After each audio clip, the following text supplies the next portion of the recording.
Alors que réapparaissent dans les salles obscures les films en relief, Le Truc se penche ce soir sur cette technique bien particulière. Aujourd'hui, Le Truc s'intéresse aux images en relief. Peut-être avez-vous déjà subi ces images spectaculaires qui parfois donnent la nausée. Sachez en tout cas qu'elles sont actuellement considérées comme l'avenir du cinéma et nous vous devons donc quelques explications. Tout d'abord, qu'est-ce que la perception du relief? Eh bien, elle repose en grande partie sur notre faculté à regarder le monde avec deux yeux éloignés en moyenne de 65 mm. Si vous regardez un objet avec un seul œil, puis avec l'autre, vous constaterez qu'il semble s'être déplacé. Et quand vous ouvrez les deux yeux, ces deux images différentes sont transmises au cerveau qui les superpose pour restituer distance et profondeur. C'est ce processus neuronal nommé vision stéréoscopique qu'exploite le cinéma en relief pour nous abuser. La première étape consiste donc à produire des images stéréoscopiques, c'est-à-dire à filmer la scène avec deux caméras, une pour chaque œil. Dans l'idéal, ces caméras, réglées de façon identique, seront placées comme deux yeux, c'est-à-dire à 65 mm l'une de l'autre. Ce n'est pas toujours aisé. Le mieux est d'utiliser une caméra stéréoscopique qui rassemble deux objectifs dans un seul boîtier. Voilà. Nous disposons maintenant de deux rushs de notre scène, un pour chaque œil.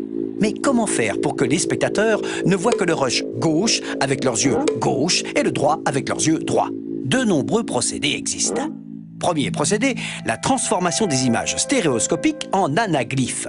Rappelez-vous, nos images vidéo sont composées des couleurs complémentaires rouge, verte et bleue, le fameux RVB.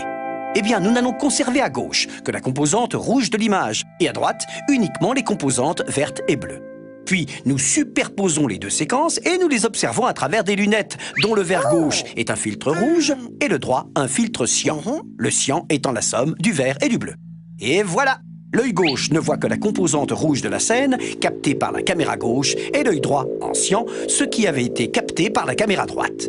Le cerveau n'a plus qu'à faire son boulot. Évidemment, d'autres couleurs complémentaires peuvent être choisies pour ce procédé, mais à l'ère de l'image numérique, le RVB tend à s'imposer. Deuxième procédé, la projection polarisée. Pour simplifier à l'extrême, sachez que les ondes lumineuses peuvent être polarisées, c'est-à-dire orientées dans l'espace. Nous allons donc cette fois-ci utiliser deux projecteurs munis de filtres polarisants. Le projecteur de gauche va projeter le rush filmé à gauche en le polarisant à l'horizontale et le projecteur de droite, le rush droit, polarisé à la verticale.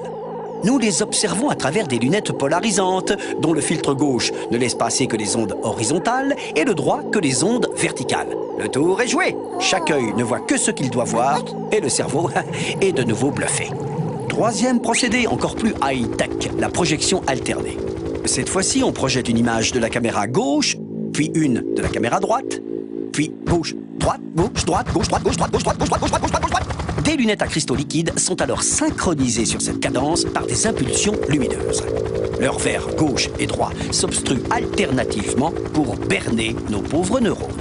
Les recherches actuelles portent sur les possibilités de projection sans utilisation de lunettes. La plus efficace est aussi la plus simple, la projection croisée.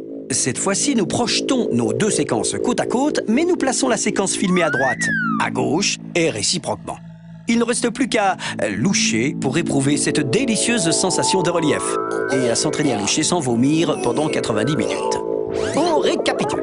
Les images en relief exploitent la vision stéréoscopique. Trois procédés de projection à lunettes se distinguent. La projection d'anaglyphe, la projection polarisée et la projection alternée.